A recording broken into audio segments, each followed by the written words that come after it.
Hi folks, Canadian Prepper here. Today we're going to talk about the coming worldwide riots and why it may well all go down within the next 100 days.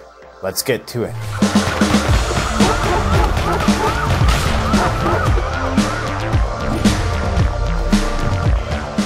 A massive surge in COVID-19 infections. Talk of a vaccine mandate is heating up.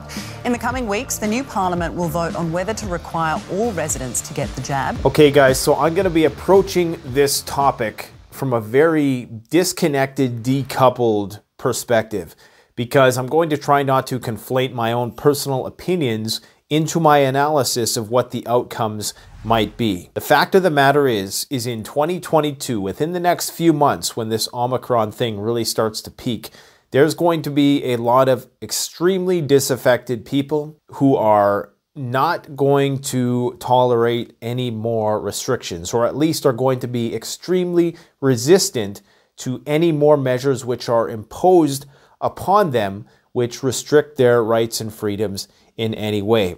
Now, the reason why this is going to be a big one is because Austria is bringing in a new nationwide mandate, meaning that if you don't have your jab, you are going to be fined. Austria is a country of about 9 million people. Now, if you don't pay this fine, okay, you're probably going to get another fine. But ultimately, the case with fines is, just like unpaid parking tickets, eventually it's going to land you in jail.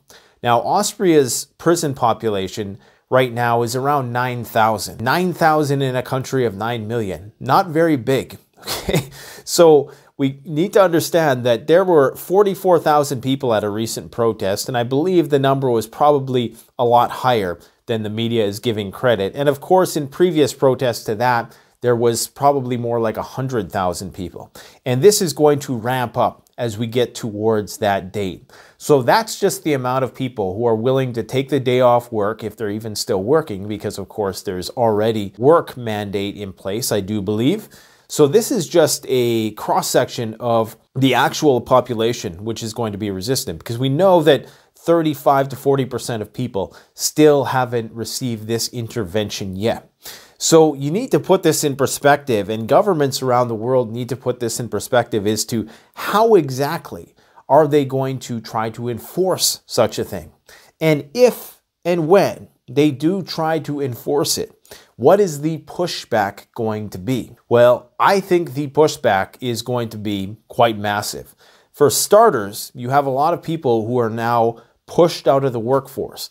Either they've voluntarily chose to retire, or they've been pushed out due to whatever sort of supply chain disruption has resulted from the pandemic, or they're people who have just chose to not work for whatever reason. Maybe the job's not paying enough, maybe it's not keeping pace with inflation. You are going to have a lot of unemployed people with time on their hands, okay? And if we enter another lockdown situation, which the trend now is going to be towards locking down only those people who don't have this intervention. We'll see what sort of outcome arises from that. The thing with the Omicron variant, from what I know anyways, is that yes, it is highly transmissible. Okay, the R0 is around 3.5, meaning that if you get it, chances are you're going to give it to 3.5 people. However, the consensus is, at least right now, within across the board populations, it's far less lethal than Delta. Or I shouldn't say far less lethal, it's as or less lethal than the Delta strain. However, there still are a lot of hospitalizations.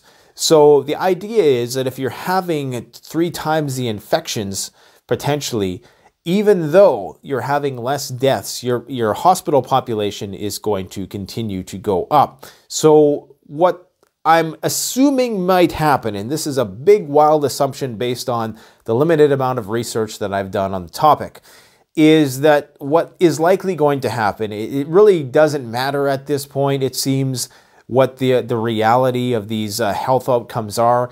It seems like the push is always going to be for more and more people to get jabbed regardless. That's going to be like the main thing. They're going to talk about things like ventilation and social distancing, but the number one thing that they're always promoting is, of course, for everybody to get jabbed. And I don't think that's going to go away, even though this may prove to be a much less virulent strain. I really don't think the virulence and the fatality rates are going to matter much when people are really right now, they're just seeing infection rates. The majority of people right now are being driven by the media narrative of long COVID, infection rates, and other things like that. So that is what is driving this push, and that's not going to go anywhere. So right around the time that Austria brings in these measures, around February, mid-February or so, this whole Omicron thing is likely going to start peaking again.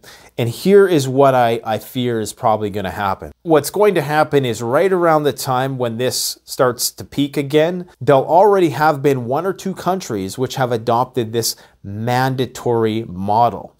And the outcomes within that country are going to determine how this is rolled out in other countries. So with Austria then, we set the precedent. Okay, and if come next winter, this thing is still kicking around or it mutates into whatever is going to be next, the precedent will already be set. Every time a new variant comes around, the envelope is going to get pushed just a little bit further. And the thing with these types of mandates is you never want to introduce them in summertime or in springtime. For starters, it's going to be harder because the rates are going to be lower. The infection rates are likely going to be lower unless there's some new strain which emerges, which is as infectious and sustains that transmissibility even in the warmer months where there's more sunlight. Because in the spring and summer, that's when people get out there and protest. That's when people get out there to riot. Now, the weather hasn't stopped a lot of people from going and doing this already. And I am by no means encouraging anybody to riot. However, I would encourage people to exercise their individual rights and freedoms to the fullest whenever they possibly can, whatever that means, whether that means you're on this side or that side. Now, I just think that this is going to culminate into a global resistance movement of sorts. And what could potentially happen, you could start to have these more radical factions of this anti-mandate emerge. Either that's going to emerge from grassroots people who are diehard resistant towards this, or it's going to be some sort of COINTELPRO type operation where, you know, provocateur, agent provocateur type stuff which we've known has been happening for years and years.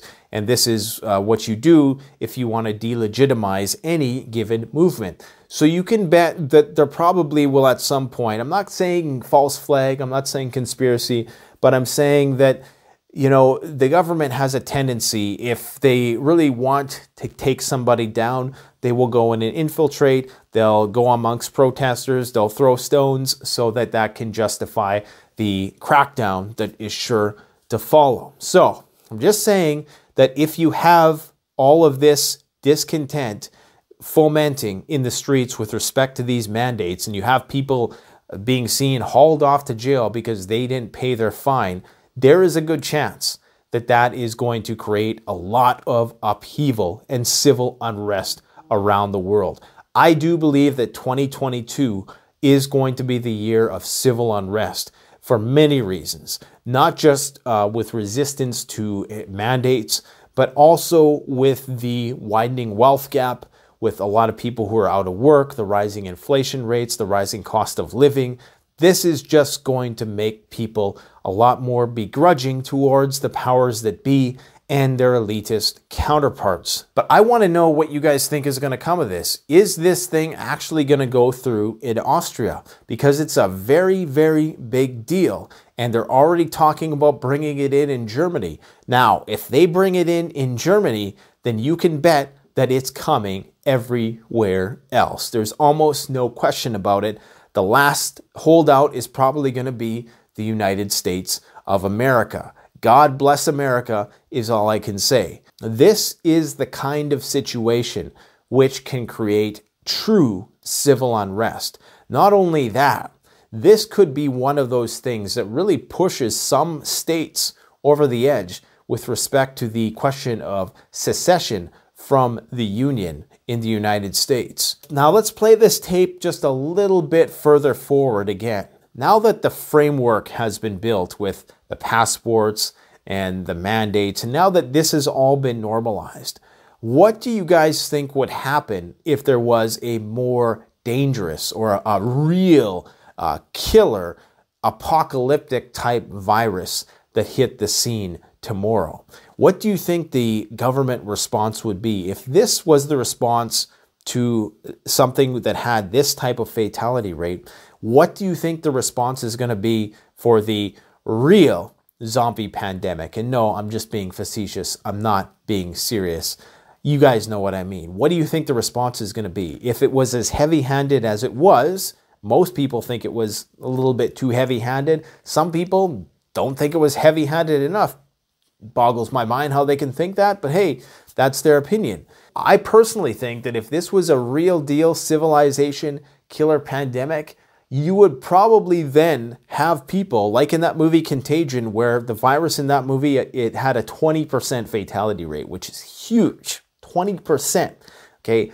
I would probably be fighting people in line to get the jab if I knew that the jab was actually going to prevent me from getting something that I knew there was a 20% chance of dying, okay? You start to ratchet those numbers up, and that desire for the jab, you're not going to have to mandate it. It's going to be people fighting over it tooth and nail. Now, there's always going to be those holdouts who are just never going to mess with any sort of intervention which is proposed as a solution for the problem. But every percent that it goes up in terms of the lethality rate, then you're going to see more and more of those people converting. And of course, if you start seeing bodies, if you start seeing, things in the news, gory images and stuff like that, that of course is going to compel people to want to safeguard themselves in any way possible. Now we're getting a little far away from 2022 here, but this is where I see things heading, guys. I foresee that this Omicron, once it peaks in a few months, or some people think it's going to peak sooner, but I think by the time it works its way into the population, it's going to be a few months. I think that we are going to have a serious human rights discussion or lack of discussion on our hands, which is going to lead to worldwide riots, for lack of better terms. I think it's going to start off as protest, but right when you start to get protest, which is deemed illegitimate, and then you're going to have confrontations with the riot police, that's when it starts to turn to riots, because a lot of people are not just going to capitulate to the government's interests and to the health authorities' interests so easily. Once again, this is just what I anticipate those outcomes are going to be. I'm not giving my opinion on this matter in any way, shape, or form, but feel free to let me know what you think in the comment section below. This should be a good read. I'm going to go get some popcorn. Thanks for watching, guys. Canadian Prepper out. The best way to support this channel is to support yourself by getting your survival supplies at CanadianPreparedness.com. There you'll find high-quality survival gear at the best prices that has been thoroughly vetted by myself and other YouTube gear reviewers. Use discount code PREPPINGGEAR for 10% off. Stay safe and stay ready.